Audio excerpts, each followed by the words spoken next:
सबसे पहले बच्चा लोग स्ट्रक्चर ऑफ ओवम में हम क्या करेंगे, ओवम दिखता कैसे पहले उसको ड्रॉ कर देंगे। तो मार्कर की साइज हमने कर दी कम, व्हाइट कलर का सिलेक्ट कर लिया। अब देखो सबसे पहले बच्चों अंदर होता है ये इमेच्योर ओवम। क्या होता है ये, देखो ये गोल सा बनाओ, मैंने गोल बना दिया एक, और ये गोल सा क्या है, ये इमेच्योर ओवम है। और यहाँ पे बच्चों एक ऐसे स्ट्रक्चर आपको दिखाई पड़ रहा होगा जिसको हम बोलते हैं पोलार बॉडी। क्या बोलते हैं, इसी को हम कहते हैं पोलार बॉडी। क्या कहते हैं बच्चा, इसी को हम कहेंगे पोलार बॉडी, जो कि हमारी फर्स्ट पोलर बॉडी होती है। ठीक है, फिर इसके ही अंदर देखो मैं एक डार्क कलर की चीज बना रहा हूँ। ये देखो ये पर्पल कलर बोलो या कौन सा कलर बोलो, डार्क ब्लू बोलो, है ना। ये जो डार्क कलर की मैं चीज बना रहा हूँ वो होता है बच्चों जर्मिनल वेसिकल। क्या होता है, जर्मिनल वेसिकल। इन शॉर्ट ये होता है न्यूक्लियस ऑफ ओवम। ठीक है, फिर इसी के आजू बाजू बच्चों ये रेड कलर से मैं ऐसे डॉट्स बना रहा हूँ। ठीक है, थोड़ा सा मार्कर का साइज बढ़ा देंगे और ऐसे रेड कलर के डॉट्स दिखाएंगे। ठीक है, ये बच्चों ये होगा इसका ऊप्लाज्म। क्या होगा ये ऊप्लाज्म होने वाला है। ये बात अच्छे से याद रखना, ये पूरा ऊप्लाज्म है। अब इसके आजू बाजू बच्चों देखो मैं इसके आजू बाजू एक लेयर बनाऊंगा ऑरेंज कलर की। ये होगी जोना पेल्यूसिडा की लेयर। कौन सी लेयर होगी, जोना पेल्यूसिडा की लेयर। लेकिन उसके भी पहले सबसे पहले मेरे को ये विटेलाइन मेम्ब्रेन जो है, जो कि अपने ओवम का क्या है, ओवम का ये मेन लेयर है बच्चों, है ना। प्लाज्मा मेम्ब्रेन ऑफ ओवम, इसको हम लोग बोल सकते हैं विटेलाइन मेम्ब्रेन। ठीक है, अब इसके बाद में देखो येलो कलर के ऑरेंज कलर की एक लेयर बना रहा हूँ। इसका नाम क्या है मेरे बच्चों, देखो ये ऑरेंज कलर की एक लेयर मैंने ऐसी बनाई, गोल सी बनाई। और इसके अंदर देखो ये ऐसे इस तरीके से मैंने क्या कर दिया, ऐसे इसको शेडिंग दे दी। देखो सबसे पहले मैं ये आप लोग को सिखाने की कोशिश कर रहा हूँ कि डायग्राम आपको ओवम का बनाना कैसे है। आप बहुत सारे टेक्निक इस्तेमाल कर सकते हो, जैसे गोल गोल स्ट्रक्चर बनाओ, लेकिन फिर आपको पता होना चाहिए कि किस गोल में क्या बनाना है। ठीक है, किस गोल में कौन सा झोल करना है, ये आपको मालूम होना चाहिए बच्चों। और इसके बाद देखो मैं इसको ऐसे सिलेक्ट करके थोड़ा सा ऐसे साइड में ले लूँगा, ताकि मेरा जो ये है इस पे कोई अफेक्ट ना हो। ठीक है, इसको ऐसे छोटा कर देंगे और इसको क्या करेंगे, ऐसे सिलेक्ट करके बड़ा कर देंगे। ओके ओके ओके ओके, एक मिनट, थोड़ा सा ही सिलेक्ट हुआ था वो। हाँ, अब देखो ये पूरा हमने सिलेक्ट किया और इसको हमने क्या किया, अब यहाँ पे रख दिया। यहाँ पे रखते नहीं तो यहाँ रखते, चलो बच्चों इसको इधर पे, आप लोग को ठीक से यहाँ दिखेगा ये। ठीक है, और यहाँ पे इसके नोट्स बनाता हूँ मैं। ठीक है, अब यहाँ पे देखो बच्चों, यहाँ पे मैं क्या कर रहा हूँ, ऐसे बड़े बड़े लड्डू बना रहा हूँ। दिख रहे हैं ना ये लड्डू। तो बच्चों ये लड्डू नहीं है, एक्चुअली ये है हमारा कोरोना रेडिएटा के फॉलिक्यूलर सेल्स। कौन से सेल्स है ये, कोरोना रेडिएटा के फॉलिक्यूलर सेल्स। ये हमने सिलेक्ट करना है इसको भी, क्योंकि अगर डायग्राम ज़्यादा बड़ी हो गई तो हमको इसको और छोटी करनी पड़ेगी। ठीक है, अब देखो ये फिर बाद में और थोड़े से फॉलिक्यूलर सेल्स ऐड करूँगा, क्योंकि ज़्यादा रहते हैं ना बच्चों, नंबर में थोड़े ज़्यादा रहते हैं ये सेल्स। तो ये देखो ये इस तरह से मैं जा रहा हूँ लेकर, दिख रहा है ना, देखो बच्चा ये देखो ये इस तरह है कि नहीं, है ना। मेरा भी नाम शूरमा भोपाली है। देखो अभी यहाँ पे मैंने ऐसे लेयर्स बना दी बहुत सारे फॉलिकुलर सेल्स की। यहाँ पे थोड़े से टूटे हुए सेल्स भी बता देता हूँ, ताकि लगना चाहिए ना, थोड़ा रियलिस्टिक फील आना चाहिए, है कि नहीं। ये है हमारे फॉलिकुलर सेल की लेयर। देखो यहाँ पे भी ऐसे छोटे छोटे सेल्स में बता रहा हूँ ऐसे। ठीक है, अब इसको थोड़ा सिलेक्ट करके छोटा कर देंगे ताकि हमारे लेबलिंग को भी जगह आ जाए, है कि नहीं। अब देखो बच्चों ये यहाँ पे ये है हमारे जोना पेल्यूसिडा, अपने स्ट्रक्चर ऑफ ओवम, मतलब ये हमारा ओवम कुछ इस प्रकार दिखेगा। अब इसमें जो सबसे पहली लेयर मैं बताने जा रहा हूँ बच्चों, याद रखना मेरी बात को, इसको बोला जाता है कोरोना। देखो कोरोना रेडिएटा, ये कोरोना नाम के शब्द ने सबको परेशान किया है ना बच्चा, तो ये है कोरोना रेडिएटा, याद रख लेना। फिर उसके बाद में अंदर जो है ना बच्चों, ये है zona pellucida. Zona pellucida, what is this, it is zona pellucida. ठीक है, ये एक नॉन सेल्यूलर रहती है बच्चों लेयर, और जो कि ये प्रोटीन से बनी हुई लेयर रहेगी। ग्लाइकोप्रोटीन लेयर होती है, ZP2 और ZP3 नाम के मतलब कंपोनेंट से बनी रहेगी। ठीक है, फिर इसके बाद बच्चों ये अंदर जो दिख रहा है ना, ये व्हाइट कलर की, ये है विटेलाइन मेम्ब्रेन। क्या है बच्चा? विटेलाइन, वैलेंटाइन मत बोलो, विटेलाइन है, विटेलाइन मेम्ब्रेन है ना, it is vitelline membrane. Then इसके बाद में बच्चों ये जो दिख रहा है ना, ये है first polar body, it is first polar body. Then this one is ooplasm, है ना, what is this? ooplasm, okay, या फिर जर्मप्लाज्म। फिर उसके बाद में यहाँ पे देखो ये है जर्मिनल, देखो जर्मिनल वेसिकल, ओके। ये है हमारा पूरा का पूरा डायग्राम का लेवलिंग, और ये हमारा स्ट्रक्चर ऑफ ओवम बच्चों। ये कौन सा डायग्राम है? Unfertilised ovum. क्या है ये? अनफर्टिलाइज्ड ओवम, है ना, it is an unfertilised ovum, okay. ये आप लोग को अच्छे से बात याद रखनी है। अब कोरोना रेडिएटा देखो बच्चों, यहाँ पे दिख रहा है ना, ये दिख रहा है, ये it is corona radiata. Corona radiata बच्चों ये वो सेल्स होंगे, ये कौन से सेल्स होते हैं? Follicular cells. कौन से? फॉलिक्यूलर सेल्स होते हैं। और ये दोनों मतलब ये पूरे सेल्स किससे चिपके हुए रहते हैं? These cells are lined by या फिर adhered together by hyaluronic acid. कौन चिपका के रखता है इसको? Hyaluronic acid. इनके बीच में कौन सा, मतलब क्या होता है? ये सेल्स के बीच में इनको एडियर करने के लिए कौन जरूरी है? हाइलुरोनिक एसिड इनके अंदर होता है। फिर इसके बाद में ओप्लाज्म को क्या बोल सकता हूं बच्चों में? इट इज साइटोप्लाज्म ऑफ, देखो cytoplasm of, ooplasm is cytoplasm of ovum. किसका साइटोप्लाज्म है मेरे बच्चों? ओवम का ये साइटोप्लाज्म होगा। एक बात अच्छे से आप लोग को याद रखनी है, जर्मिनल वेसिकल क्या है बच्चों? ये न्यूक्लियस ऑफ ओवम। क्या होता है ये? Nucleus of ovum. और इसमें क्या होता है?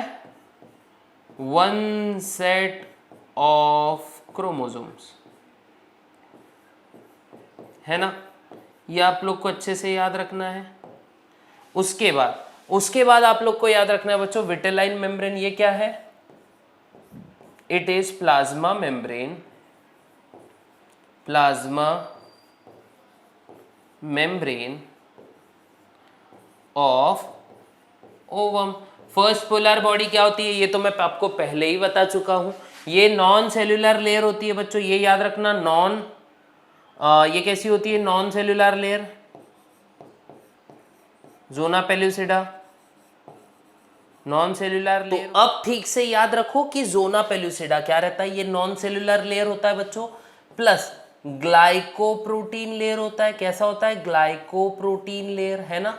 ये कैसी लेयर होती है? ग्लाइकोप्रोटीन लेयर होती है, ठीक है। ये बात अच्छे से आप लोग ने याद रखना है। फिर इसको बनाने का काम कौन करता है? Vitelline membrane. विटेलाइन मेम्ब्रेन इसको बनाने का काम करता है। Vitelline membrane, this layer is prepared by, देखो यहाँ पे मैं अलग जगह से लिख देता हूँ, यहाँ पे चलो, प्रिपेयर्ड बाय, देखो प्रिपेयर्ड बाय, कौन प्रिपेयर कर रहा है भाई इसको?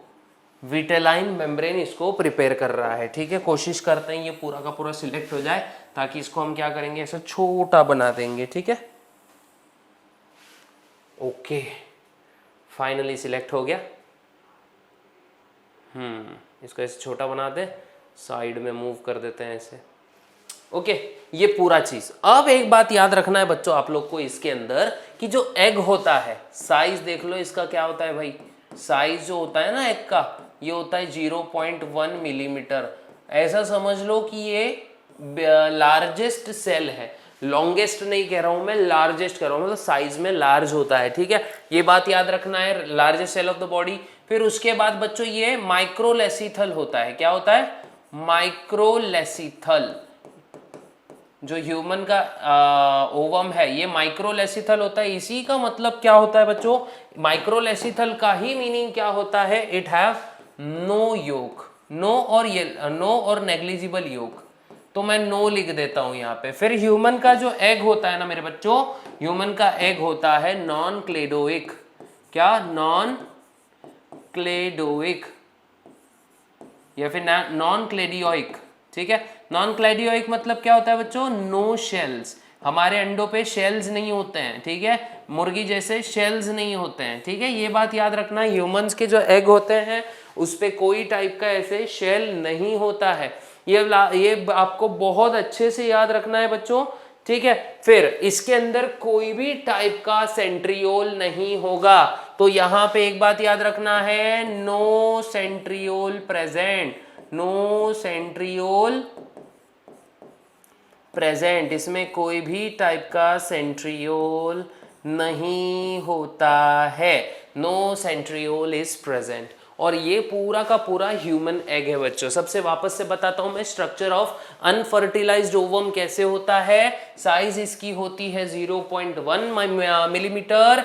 फिर इसके बाद में याद रखना ये माइक्रोलेसिथल होता है, मतलब नो योक, इसमें कोई भी योक नहीं होगा। नॉन क्लैडोइक होता है, मतलब ये शेल्स इसमें नहीं होंगे, टर्पल बोलते हैं ना अंडे के, वो नहीं होंगे। फिर इसमें कोई भी टाइप का सेंट्रियोल नहीं होगा, मतलब it is devoid of centriole. What it is devoid of centriole. ये बात आप लोग को अच्छे से याद रखनी है।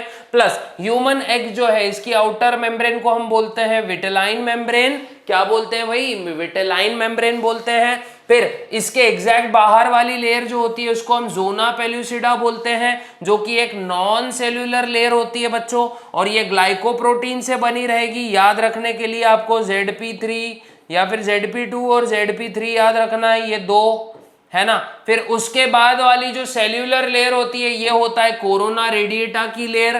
कोरोना रेडिएटा की लेयर किससे बनी होती है बच्चों, फॉलिकुलर सेल से बनी होती है, और इसको किसने चिपका के रखा रहता है, हाइलोरोनिक एसिड ने, जो कि एक म्यूकोपॉलीसैकेराइड है। क्या है, it is a mucopolysaccharide, it is a mucopolysaccharide. ये क्वेश्चंस आते हैं बच्चों, what is hyaluronic acid, follicular cell में क्या प्रेजेंट है, ये क्वेश्चंस आ सकते हैं, तो इसको बहुत अच्छे से कर लेना है आप लोग ने।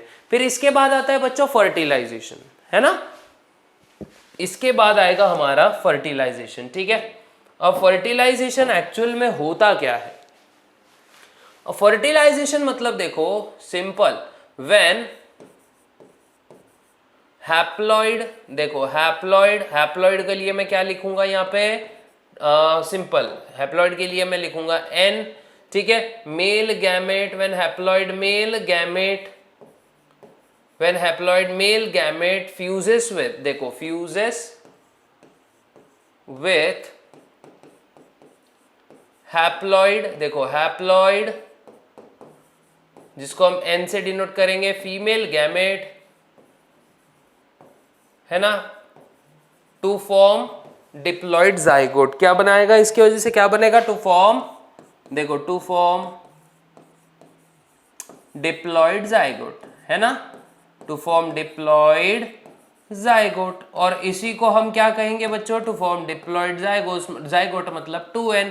इसी को मैं बोलूंगा फर्टिलाइजेशन। क्या कहूंगा, फर्टिलाइजेशन। तो फर्टिलाइजेशन, इसी का ऑल्टरनेट नाम बोलो बच्चों, सिनगैमी होता है। सिनगैमी क्या होता है मेरे बच्चों, सिनगैमी। ये बात याद रखना। फर्टिलाइजेशन का ही क्या अर्थ, मतलब एक और क्या होता है नाम, मतलब ऑल्टरनेटिवली हम इसको क्या बोल सकते हैं, सिनगैमी। सिनगैमी में मतलब देखो बच्चों, अब इसमें स्टेप्स कितने होते हैं, देखो यहाँ पे मैं लिख देता हूं ऐसे स्टेप्स, या फिर तुम इसको मैकेनिज्म भी बोल सकते हो। ह्यूमन में कैसे होता है काम, ठीक है, ह्यूमन में क्या मैकेनिज्म होता है इसका।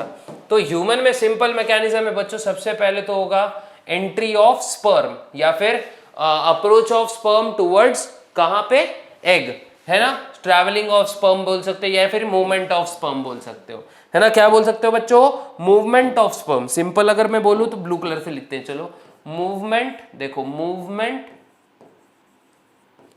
Movement of sperm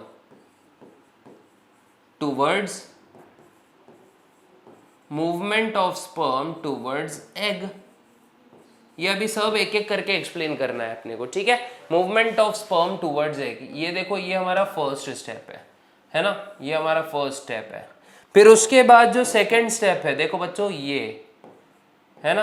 second step क्या होगा, सेकेंड स्टेप क्या होगा, देखो एंट्री ऑफ स्पर्म, है ना। सेकेंड स्टेप, सेकेंड नंबर का स्टेप क्या है हमारा, entry of sperm into egg.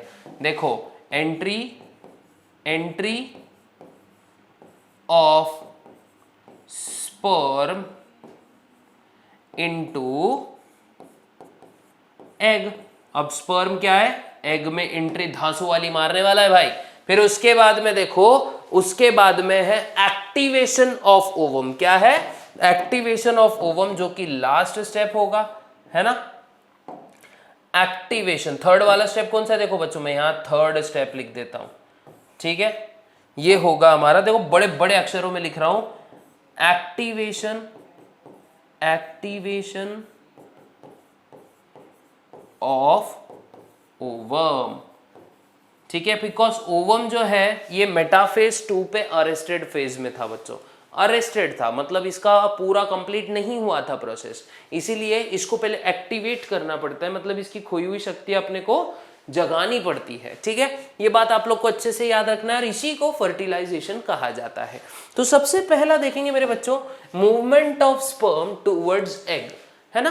और ये होता कैसे है, सिंपल अगर भाषा में बताऊं तो देखो बच्चों, यहां से पीनस अंदर जाता है वेजाइना से, और स्पर्म्स को कहां पे मतलब स्पर्म्स को कहां डिलीवर कर देता है, देखो ये सिंपल अगर मैं बोलूं तो ये यूटेरस है।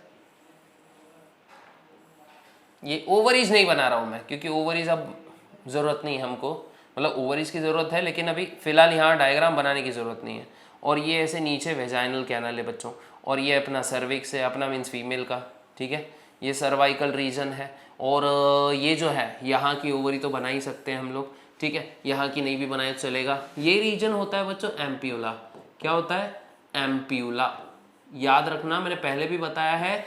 एम्प्यूला क्या होता है बच्चा, एम्प्यूला होता है site of fertilization. What is ampulla, it is site of fertilisation.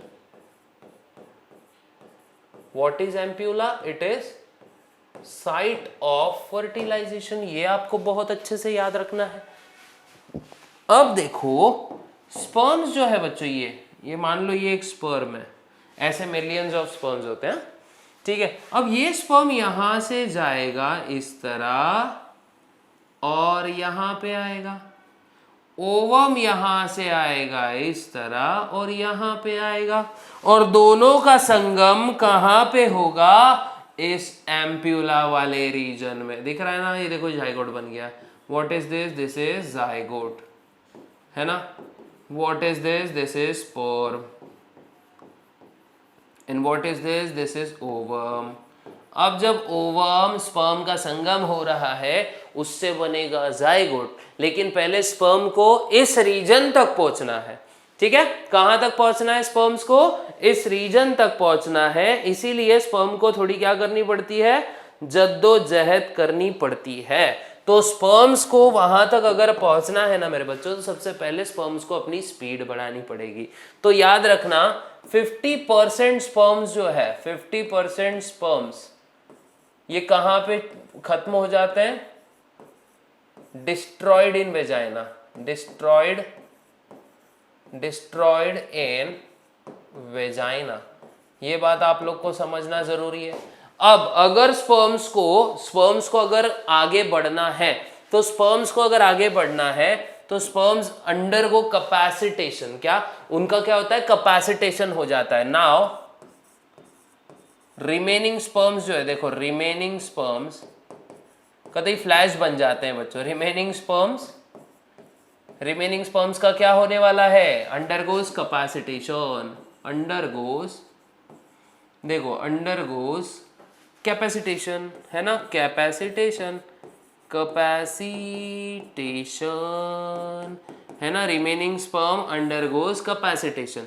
Capacitation का मीनिंग क्या होता है बच्चों, यहां पे मैं लिख के देता हूं ऐसे, ठीक है, इस गोले में लिख कर दे देता हूं। तो कैपेसिटेशन का मतलब होता है रैपिड, देखो रैपिड विप्लैश, देखो रैपिड विप्लैश मूवमेंट बोलेंगे, rapid whiplash movement rapid whiplash movement of sperms, ठीक है, मूवमेंट ऑफ स्पर्म्स। अब why this movement occurs? Because sperm के पास आ चुकी है अब कैल्शियम पॉजिटिव, पॉजिटिव की शक्ति। कैल्शियम पॉजिटिव, पॉजिटिव स्पर्म्स में एंटर करता है और इस वजह से क्या होता है, स्पर्म्स में रैपिड विप्लैश मूवमेंट्स अब चालू हो जाती है बच्चों, और स्पर्म्स की क्या हो जाती है, स्पीड जो है बढ़ जाती है। स्पर्म्स की क्या होती है, स्पीड बढ़ जाती है, स्पीड इंक्रीजेस, है ना। इस वजह से क्या होता है, speed of the sperm, speed of sperm increases, है ना। स्पीड ऑफ स्पर्म क्या होता है, इंक्रीज हो जाता है। ये लगभग कितना हो जाएगा, 1.5 से लेके 3.0 मिलीमीटर पर मिनट, मतलब 1 मिनट में 3 मिलीमीटर तक स्पर्म्स जो है ये क्या कर लेते हैं, सफर तय कर लेते हैं, ठीक है। ये बात याद रखना है आपको। साथ ही साथ और एक चीज, प्रोस्टाग्लैंडिन्स जो सीमेन में होते हैं, ठीक है, सीमेन में देखो प्रोस्टाग्लैंडिन्स होते हैं, सीमेन में देखो, सीमेन के पास होते हैं प्रोस्टाग्लैंडिन्स, है ना, प्रोस्टाग्लैंडिन्स, है ना, क्या होते हैं भाई, प्रोस्टाग्लैंडिन्स होते हैं। और ये प्रोस्टाग्लैंडिन्स क्या करेंगे, रिवर्स पेरिस्टाल्सिस करेंगे। किसका, reverse peristalsis, reverse peristalsis of vagina, है ना, क्या करेंगे बच्चा, रिवर्स पेरिस्टाल्सिस ऑफ वेजाइना। ये क्या करेंगे, पेरिस्टाल्सिस करेंगे, रिवर्स पेरिस्टाल्सिस करेंगे वेजाइनल कैनल का। इस वजह से क्या होगा, स्पर्म और अंदर की तरफ ढकेले जाएंगे। अब स्पर्म जो है ये डायरेक्टली पहुंच जाता है, कहां पे पहुंचेगा भाई, कहां पे पहुंचेगा, देखो डायरेक्टली स्पर्म्स जो है कैपेसिटेशन के बाद ये कहां पे चला जाएगा, मतलब कितनी देर में पहुंचेगा, सिर्फ 5 मिनट में। आफ्टर कैपेसिटेशन, देखो आफ्टर कैपेसिटेशन, देखो कैपेसिटेशन, स्पर्म जो है इसको कहां पहुंचना था, मैंने इसलिए एम्प्यूला पहले बताया आपको, reaches ampulla with in 5 minutes, याद रखो विद इन 5 मिनट, सिर्फ 5 मिनट में स्पर्म जो है कहां तक पहुंच जाता है, एम्प्यूलर रीजन तक पहुंच जाता है बच्चा, ठीक है। यहां का मैं डायग्राम, ये वाला डायग्राम अगर मैं रब कर दिया तो चलेगा ना, ये इस तरह से, ये वाला, है ना, ये स्पर्म जो है यहां से निकल गया भाई। अब देखो बहुत सारे स्पर्म्स जो होते हैं ना बच्चों, ये ट्रैवल करते रहते हैं, ठीक है। तो मैं एक बड़ा डायग्राम बनाता हूं यहां पे इस तरह। तो देखो ये है ampullary region, sorry white marker चाहिए था हमको। देखो ये है एम्प्यूला, इस तरह यहां पे आ चुका है स्पर्म, देखो ये है बड़ा सा स्पर्म, इसको ही हम क्या कर रहे हैं, जूम करके बता रहे हैं। एक्चुअली एग जो है स्पर्म से कई गुना बड़ा होता है, इसलिए मैं इसको थोड़ा बड़ा दिखाता हूं। अब एग का अपना न्यूक्लियस है, स्पर्म का अपना न्यूक्लियस है। अब ये स्पर्म अंदर एंट्री कैसे मारेगा, यही हमको देखना है एम्प्यूला में अब क्या होने वाला है। तो देखो बच्चों अगला एपिसोड ये वाला। अब देखो एंट्री ऑफ स्पर्म इनटू, कहां पे, entry of sperm into ovum. तो अब देखो ओवम हम लोग बना देते हैं, ये हमारा ओवम है, हमारा मीन्स फीमेल का, और ये यहाँ पे बच्चों उसके फॉलिकुलर सेल्स हैं। मैंने बताया था ना फॉलिकुलर सेल्स होते हैं, यस और नो, देखो ये फॉलिकुलर सेल्स है, ओके, ये है फॉलिकुलर सेल्स ऑफ ओवम, है ना, जिसको हम कोरोना रेडिएटा बोलते हैं। क्या बोलते हैं बच्चा लोग, कोरोना रेडिएटा, है ना।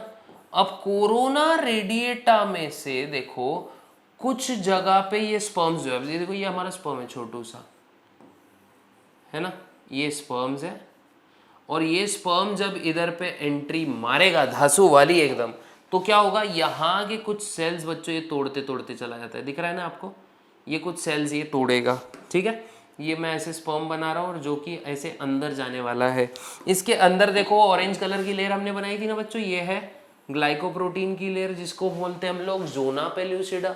क्या बोलते हैं, जोना पेल्यूसिडा।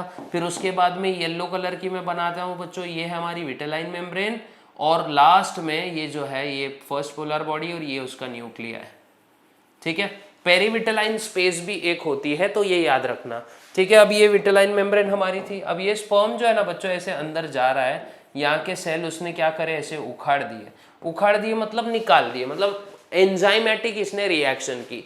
अब ये कौन सी एंजाइमेटिक रिएक्शन थी ये हमको देखना है। तो स्पर्म हेड के पास देखो बच्चों, स्पर्म हेड देखो, स्पर्म हेड के पास होते हैं, स्पर्म हेड के पास होता है एक्रोसिन।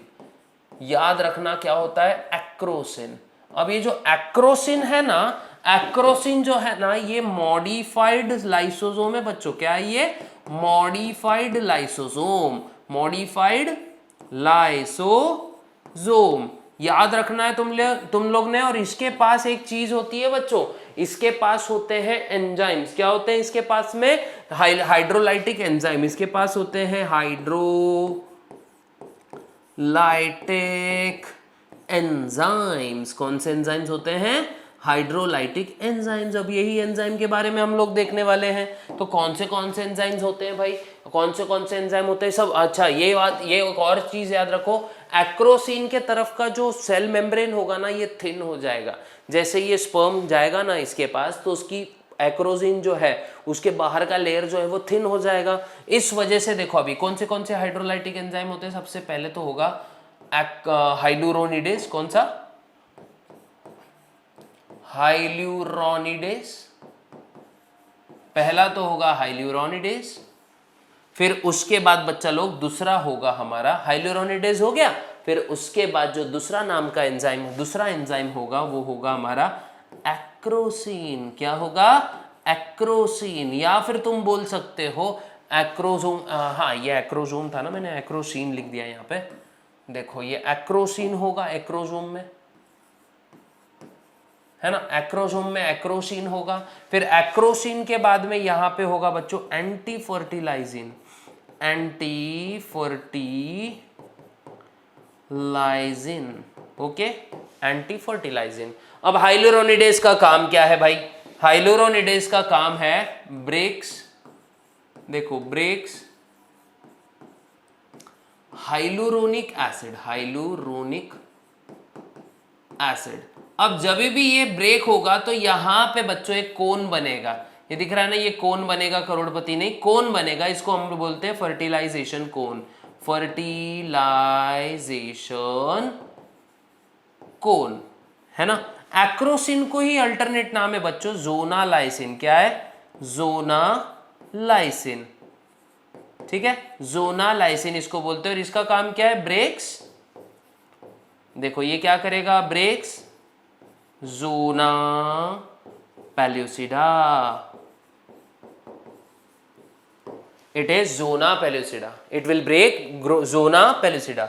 अब एंटी फर्टिलाइजिन, देखो यहां पे एंटी फर्टिलाइजिन का काम क्या होता है। देखो एंटी फर्टिलाइजिन ओवम के फर्टिलाइजिन के साथ में रिएक्ट करेगा और इन दोनों का मैच बनेगा। माना जाता है फर्टिलाइजिन एंटी फर्टिलाइजिन रिएक्शन ये स्पीशीज स्पेसिफिक होता है। क्या होता है, स्पीशीज स्पेसिफिक होता है। इसका मतलब क्या, कोई भी स्पर्म ह्यूमन के ओवम को फर्टिलाइज नहीं कर सकता है, वो सिर्फ ह्यूमन का स्पर्म ही कर सकता है। मतलब हर ताले की जैसी एक पर्टिकुलर चाबी होती है, वैसा सिस्टम। मतलब ये लॉक सिर्फ एक ही चाबी से खुलेगा, जो कि है ह्यूमन स्पर्म। ओवम जो है सिर्फ एक ही टाइप के स्पर्म से फर्टिलाइज हो सकता है, जिसको हम बोलते हैं ह्यूमन का स्पर्म। बाकी कोई भी स्पर्म उस पर काम नहीं करेगा। ये बात अच्छे से याद रखना है आप लोग ने। तो एंटी फर्टिलाइजिंग रिएक्ट्स विद, देखो ये किसके रिएक्ट करेगा, रिएक्ट्स विद, सॉरी देखो एंटी फर्टिलाइजिंग रिएक्ट्स विथ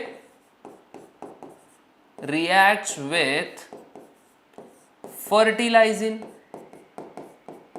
है ना, इट रिएक्ट्स विथ फर्टिलाइजिन। और इसके वजह से देखो क्या होगा, इसी रिएक्शन को मैं क्या बोलूं बच्चों, इसी रिएक्शन को मैं बोलता हूं फर्टिलाइजिन एंटी फर्टिलाइजिन रिएक्शन। देखो फर्टिलाइजिन एंटी फर्टिलाइजिन रिएक्शन, इसी को क्या बोलेंगे, फर्टिलाइजिन एंटी फर्टिलाइजिन रिएक्शन, जो कि स्पीशीज स्पेसिफिक होगी। कैसी होती है, स्पीशीज स्पेसिफिक। ये आप लोग को याद रखना है, ठीक है। अब जैसे स्पर्म जो है, स्पर्म का जो हेड है टच करेगा अपने किसको, जैसे स्पर्म का हेड टच करेगा विटेलाइन मेम्ब्रेन को, तो यहां पे मैं एक सेंटेंस लिखता हूं, रुको एक मिनट, थोड़ा सा इधर जगह बनाएंगे बच्चों। जगह कभी पाई नहीं जाती, जगह हमको बनानी पड़ती है, मतलब जगह मिलती नहीं है, जगह बनानी पड़ती है। खामोश, अच्छा से याद रखो, ढक्की टिक्की नहीं होगी लाइफ में कभी। देखो इसके बाद अब देखो बच्चों यहां पे अब क्या होता है, एज स्पर्म, देखो एज स्पर्म ब्रेक्स या फिर sperm head touches, as sperm head touches किसको, विटेलाइन मेम्ब्रेन को, विटेलाइन मेम्ब्रेन को, as sperm head touches vitelline membrane, क्या बनता है बच्चों, a fertilisation membrane is formed, a fertilisation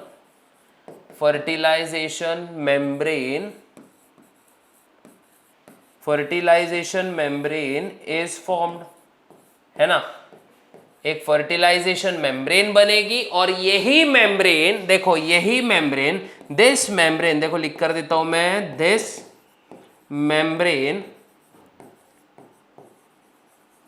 prevents, देखो prevents entry of other sperms, है ना, एंट्री ऑफ अदर स्पर्म्स। ऐसा नहीं है कि 3-4 स्पर्म्स घुस जाएंगे ओवम में और फर्टिलाइज कर देंगे, ऐसा नहीं है, एक ही स्पर्म और एक ही काम, ठीक है। ये बात अच्छे से याद रखना। ये पूरा एक्रोसिन रिएक्शन है बच्चों, ये वाला जो पार्ट मैंने बताया ना आपको, ये वाला, ये देखो, ये पूरा मैंने अलग सा दिखाया, ये पूरा एक्रोसिन रिएक्शन है और ये पूरा का पूरा स्पर्म कैसे एंटर करता है ये मैंने बताया। सबसे पहले स्पर्म आएगा, हाइलुरोनिडेज रिलीज करेगा, इसके वजह से वहां के जहां पर स्पर्म टच कर रहा है वहां के कुछ फॉलिकुलर सेल्स जो है वो बिखर जाएंगे, बिखरते ही स्पर्म बढ़ेगा जोना पेलुसिडा के पास। जैसे स्पर्म जोना पेलुसिडा के पास जाएगा वो निकालेगा अपना दूसरा तरकश से तीर और क्या करेगा, जोना पेलुसिडा को भेद देगा। जोना पेलुसिडा को भेद देगा मतलब वहां पे एक फर्टिलाइजेशन कोन तैयार होगा और जिसकी वजह से जोना पेलुसिडा जो है ये पूरा का पूरा ब्रेक हो जाएगा, पूरा मतलब उतनी जगह का जोना पेलुसिडा ब्रेक होगा और फिर इसी वजह से क्या होगा, और वो तरकश से जो तीर निकाला है उसने बच्चों, उसका नाम है एक्रोसिन, मतलब वो एंजाइम का नाम है एक्रोसिन। फिर स्पर्म हेड के पास में होता है फर्टिलाइजिन और सॉरी एंटी फर्टिलाइजिन, और ओवम के पास होता है फर्टिलाइजिन रिसेप्टर्स। तो ये एंटी फर्टिलाइजिन और फर्टिलाइजिन का क्या होगा, रिएक्शन होगा और इस वजह से क्या होता है, स्पर्म जो है अब भैया पूरा मैच कर जा चुका है, चलो इसको अंदर एंट्री देते हैं। फिर स्पर्म हेड क्या करेगा, डायरेक्टली जाएगा और अंदर येलो कलर की लेयर दिख रही ना, इसको बोलेंगे विटेलाइन मेम्ब्रेन, वो उसको टच करेगा। जैसे वो विटेलाइन मेम्ब्रेन को उसका हेड टच किया वहां पे बनना स्टार्ट हो जाती है बच्चों एक फर्टिलाइजेशन मेम्ब्रेन, और ये फर्टिलाइजेशन मेम्ब्रेन एक ढाल के स्वरूप में होती है जो कि क्या करेगी, दूसरे स्पर्म्स को अंदर नहीं आने देगी, ठीक है। भले ये तीनों लेयर क्रॉस करके स्पर्म अंदर आ भी गया कोई दूसरा, लेकिन ये मेम्ब्रेन उसको अंदर नहीं आने देगी, ठीक है। ये बात अच्छे से याद रखना। थर्ड स्टेप है जो हमारा वो है एक्टिवेशन ऑफ ओवम। क्या है, एक्टिवेशन ऑफ ओवम। अब देखो बच्चों जैसे अंदर एंट्री हो गई हमारे स्पर्म की, तो यहां पे क्या होगा, कैरियोगैमी होगा। क्या होगा, कैरियोगैमी अकर्स। कैरियोगैमी अकर्स मतलब कैरियोगैमी का मतलब क्या होता है, कैरियोगैमी का मतलब होता है मेल प्रोन्यूक्लियस एंड फीमेल प्रोन्यूक्लिया, ये दोनों भी क्या होंगे, फ्यूज हो जाएंगे। सिंपल, मेल प्रोन्यूक्लिया और फीमेल न्यूक्लिया, देखो फीमेल प्रोन्यूक्लिया फ्यूजेस, है ना, ये दोनों फ्यूज हो जाएंगे। अब ये दोनों फ्यूज जो हो रहे हैं बच्चों, तो याद रखना ये दोनों के लिए, ये वायर्स बहुत परेशान कर रहे हैं मेरे को, ठीक है। अब ये दोनों के लिए क्या होता है बच्चों, यहां पे याद रखना स्पर्म क्या देगा ओवम को, स्पर्म ब्रिंग्स, एक चीज होती है बच्चों स्पर्म के पास जो होता है centriole, centriole to ovum, for ovum, sorry not to, for ovum. ठीक है। अब ये सेंट्रियोल की वजह से नाउ सेंट्रियोल जो है, देखो सेंट्रियोल हेल्प्स इन, देखो सेंट्रियोल जो है हेल्प करेगा स्पर्म को, किस में हेल्प करेगा? ओवम को, सॉरी सेंट्रियोल हेल्प्स ओवम, यहाँ पे मैं बता देता हूं ना तो स्पर्म का लफड़ा हो जाएगा। सेंट्रियोल हेल्प्स ओवम इन, किस में हेल्प करेगा मेरे बच्चों? इन कंप्लीशन ऑफ मियोसिस, देखो मियोसिस 2, क्या करेगा? मियोसिस 2 के कंप्लीशन के लिए जो सेंट्रियोल है किसको हेल्प करेगा? ओवम को हेल्प करेगा।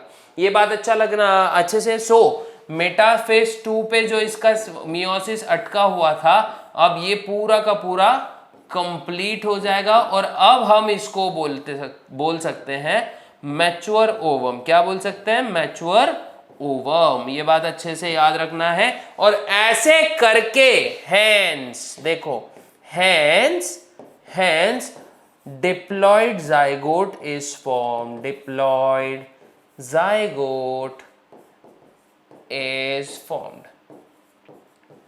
ठीक है, ठीक है, ये आपको अच्छे से बात याद रखनी है बच्चों। तो क्या क्या देखा? पूरा का पूरा फर्टिलाइजेशन देखा, फर्टिलाइजेशन का मैकेनिज्म देखा।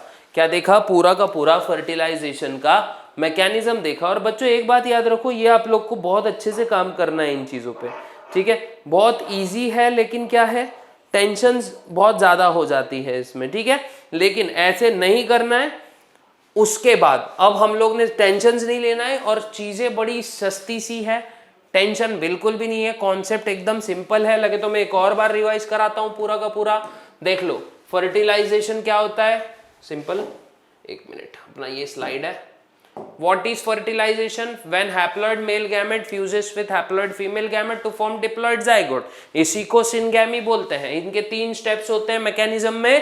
पहले तो स्पर्म मूव करेगा एग के पास, फिर मूव करेगा फिर जो स्पर्म है एग के पास जाने के बाद एम्प्यूला रीजन में, एम्प्यूला याद रखना, एम्प्यूला रीजन में वो क्या करेगा? एंटर करेगा एग में। लास्ट में एक्टिवेशन ऑफ ओवम होगा, मतलब जो ओवम जिसका मेटाफेज 2 पे रुका हुआ था सब गाढ़ा, उसके अंदर सेंट्रियोल जाएगा और सेंट्रियोल जाने के बाद में क्या होगा? वहां का मेटाफेज 2 कंप्लीट होगा, पूरी तरह से ओवम जो है ये मैच्योर्ड बन जाएगा, ठीक है। वहां पे ही सेकेंड पोलर बॉडी रिलीज होगी। याद रखना, अपना जो ओवम होता है ना बच्चों, ओवम होता है थोड़ा सा पोलर, थोड़ा मतलब अच्छा खासा पोलर होता है। ओवम जो होता है ये होता है पोलर। इसमें देखो 2 चीजें होती हैं, एक होता है एनिमल पोल और दूसरा होता है वेजिटल पोल, है ना। देखो यहां पे मैं बताता हूं, अभी ये स्ट्रक्चर ऑफ ओवम कहा गया, अरे सॉरी, स्ट्रक्चर ऑफ ओवम में ही हम लोग ने कवर करना चाहिए था, ये मैं अभी बता रहा हूं आप लोग को। एनिमल पोल और वेजिटल पोल, जहां से स्पर्म एंटर करता है, देखो ये स्पर्म जहां से भी एंटर करेगा वो होगा एनिमल पोल, और उसके एग्जैक्ट अपोज में जो होगा वो होगा वेजिटल पोल। ये आप लोग को अच्छे से याद रखना है। फिर उसके बाद देखो movement of sperm towards egg, जब भी देखो 50% स्पर्म तो वेजाइना में डिस्ट्रॉय हो जाते हैं। फिर बाकी का क्या होता है? कैपेसिटेशन होता है। कैपेसिटेशन मतलब वो फ्रुक्टोज यूज करेंगे, और कैपेसिटेशन में हेल्प करने के लिए एक आयन होता है जिसको हम बोलते हैं कैल्शियम आयन, C+ आयन, और इस वजह से स्पीड ऑफ द स्पर्म क्या होती है? लास्ट में इंक्रीज होती है, और ये बढ़ के कितनी हो जाती है? 1.5 से 3.0 मिलीमीटर पर मिनट जितनी स्पीड हो जाती है बच्चों, पर मिनट, यहां पर मिनट लिख देता हूं, ठीक है, पर मिनट। फिर बाद में आफ्टर कैपेसिटेशन स्पर्म को एम्प्यूला तक पहुंचने में सिर्फ 5 मिनट लगते हैं। कितने? सिर्फ 5 मिनट लगते हैं। उसके बाद देखो बच्चों, एंट्री ऑफ स्पर्म में क्या होगा? स्पर्म सबसे पहले हाइलुरोनिडेज रिएक्ट करेगा, हाइलुरोनिडेज रिलीज करेगा। रिलीज करने की वजह से क्या होगा? जो हाइलुरोनिक एसिड है वहां का टूट जाएगा, और यहाँ के फॉलिकुलर सेल्स देखो बिखर जाएंगे। क्या होंगे? फॉलिकुलर सेल्स बिखर जाएंगे। फिर स्पर्म जो है दूसरा हाइड्रोलाइटिक एंजाइम रिलीज करेगा, जिसको हम बोलते हैं एक्रोसिन। एक्रोसिन को ही आप बोल सकते हो जोनालाइसिन। जोनालाइसिन क्या करता है? जोना पेलुसिडा को ब्रेक करता है, और स्पर्म की एंट्री के लिए और ज्यादा रास्ता आसान। फिर हमारा जो ओवम होता है, ओवम के ऊपर फर्टिलाइजन होता है, और हमारे स्पर्म के ऊपर एंटी फर्टिलाइजिन होता है। देखो ओवम पे फर्टिलाइजिन, स्पर्म पे एंटी फर्टिलाइजिन। तो दोनों का क्या होता है, रिएक्शन होता है बच्चों, और इस रिएक्शन को क्या बोलते हैं, फर्टिलाइजिन एंटी फर्टिलाइजिन रिएक्शन। और ये एक स्पीशीज स्पेसिफिक रिएक्शन होती है। क्या होती है बच्चा, स्पीशीज स्पेसिफिक रिएक्शन होती है। ये आप लोग को अच्छे से याद रखना है।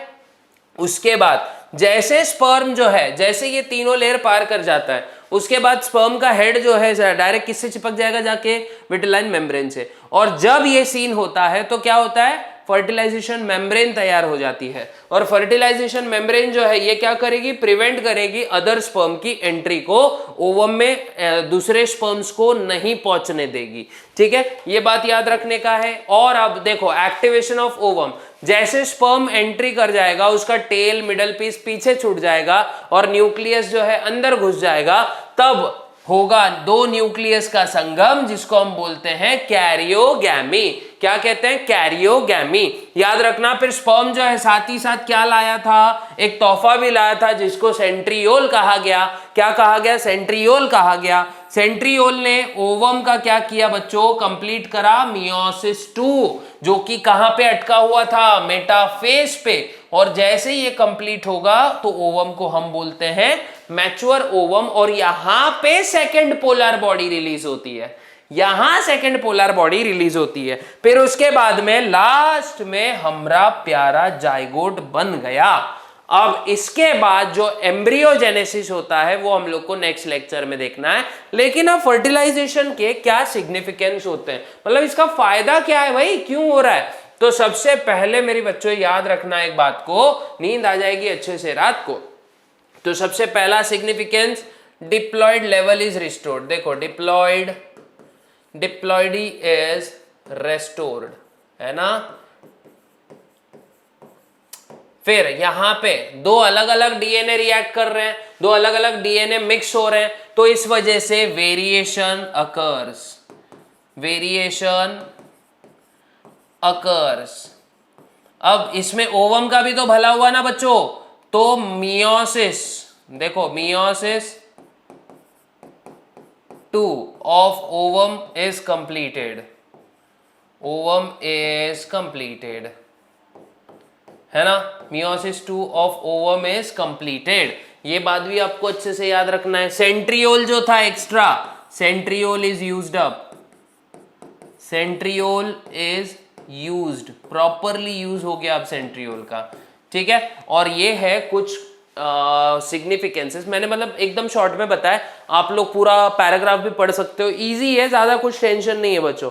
ठीक है, ओवम के पास कोई सेंट्रियोल नहीं होता है, इसलिए सेंट्रियोल जो है यहाँ पे कौन इनकॉर्पोरेट कर रहा है, स्पर्म इनकॉर्पोरेट कर रहा है। Centriole is used and ovum gets its centriole, ovum gets its centriole. और सबसे इंपॉर्टेंट एक रह जा रहा था, अच्छा हो गया, ध्यान में आया मेरे अभी, sex of individual is determined, sex is determined. ठीक है, ये आप लोग ने इजी वे में, मैंने आपको एकदम चिल्लर वाले नोट्स बना के दे दिए बच्चों, जो कि आपको सिर्फ एक बार पढ़ लिया तो ज्यादा अच्छे से आ जाएगा। वेरिएशन किस में हेल्प करता है बच्चों, एवोल्यूशन में। ये बात याद रखना, वेरिएशन होना जरूरी होता है, वेरिएशन से एवोल्यूशन आता है, ये बात अच्छे से याद रखना। ठीक है, ये सब है एडवांटेजेस ऑफ किसके, these are the advantages of significances of fertilization. और अगर ये लेक्चर प्रॉपर तरीके से समझ में आया ना बच्चों, तो क्या करना है, ज्यादा कुछ नहीं करना है, जाके लाल बटन दबा देना है जबरदस्त, फिर बेल नोटिफिकेशन आइकन भी दबाना है, और बाद में अगले वीडियोस के लिए आप लोग को नोटिफिकेशन आ जाएंगे। ऐसा आप टोटका करोगे तो, टोटका बोलो या फिर ऐसी प्रोसेस करोगे तो। और अगर वीडियो अच्छा लगा तो लाइक भी कर देना है और शेयर भी कर देना है। कोई भी डाउट रहा, कुछ भी रहा, कमेंट बॉक्स में जाओ, कमेंट बॉक्स में डाउट पोस्ट करो यार, कुछ करो, बस करो। ठीक है, ये बात आपको अच्छे से याद रखनी है। तो मिलते हैं नेक्स्ट वीडियो में, नॉट लेक्चर, मिलते हैं नेक्स्ट वीडियो में, जो कि लेक्चर की वीडियो होने वाली है। तो तब तक के लिए गुड बाय, गुड लक, जय हिंद।